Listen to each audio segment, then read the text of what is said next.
Alrighty guys, so today's topic is scientific notation. Make sure to write your name and the date, September 22nd. So scientific notation piggybacks off what we learned last class, which is powers of 10.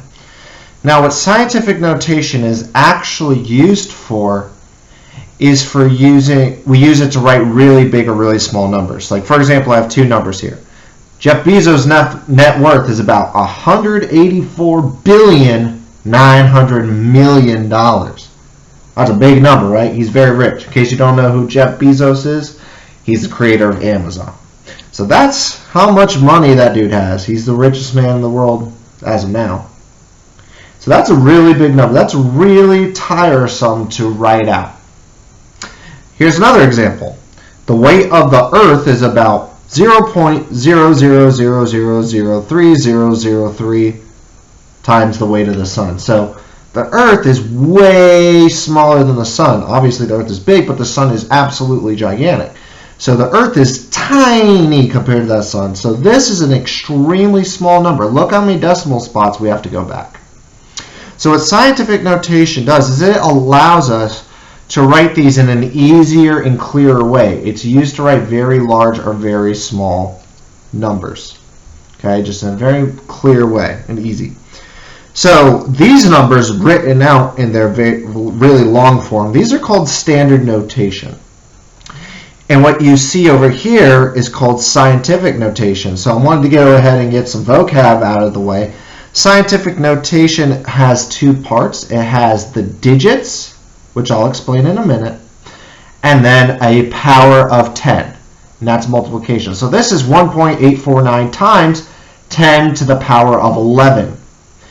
Now down here, same thing, we got the digits, and then we have times 10 to the power of negative 6. So it always has some numbers, and then a power of 10. That's what I'm looking for.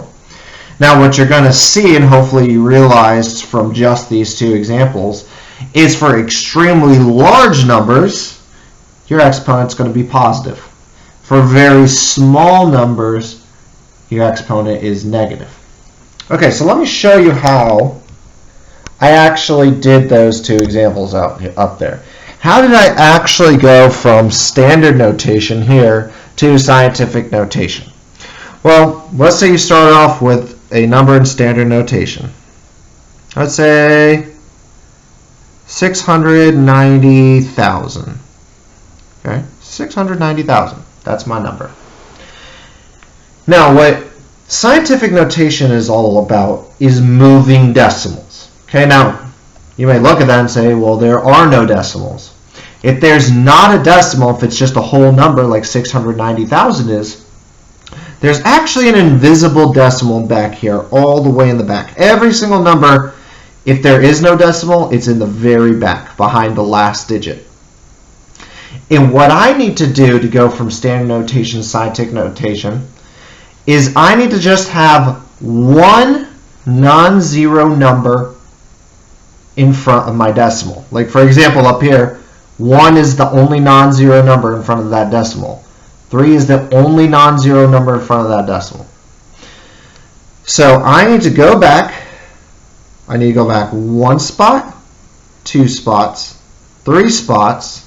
Sorry, you need to be able to see what I'm doing. I'm trying. 4 spots and 5 spots to where that 6 is the only non-zero number in front of my decimal. So my decimal landed right here in between the 6 and the 9. So I got my 6, I'll put a decimal, and then everything behind the 6 would be, well, behind the decimal. So I got my 9. Now here's the key.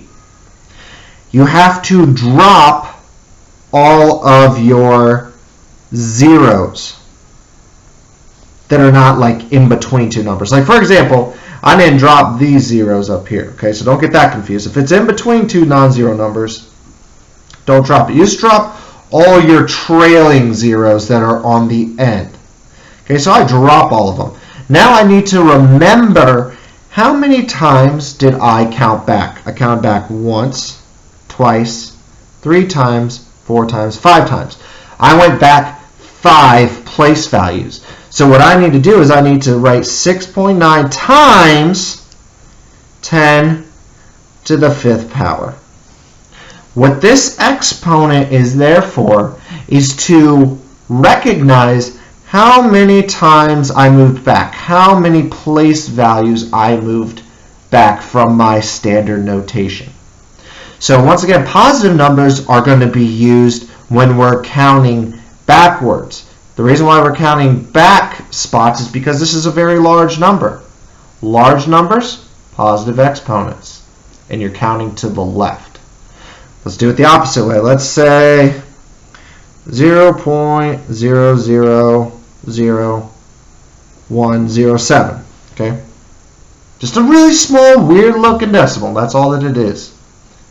But that's nothing we can't handle.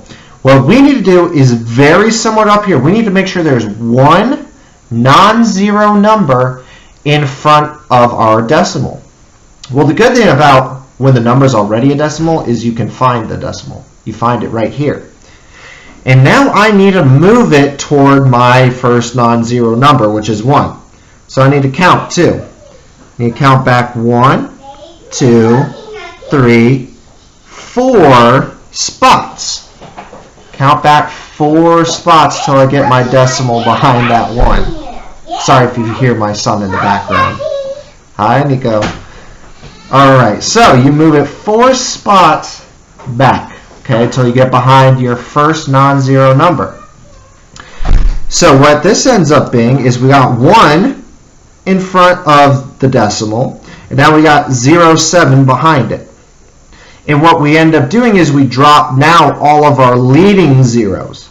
So those zeros all go away. Because the whole point is we're trying to make the number smaller and neater. So now what we need to do is recount how many spots we actually move back. 1, 2, 3, 4. So since we moved back 4, we need to multiply times 10 to the... Now we're not going to say positive 4 this time. It's negative 4. Because this was a really, really small number. Negative exponents, really small number. Negative exponents, really small number. Positive exponents, big number. Positive exponents, big number. So that is how you go from standard notation to scientific notation.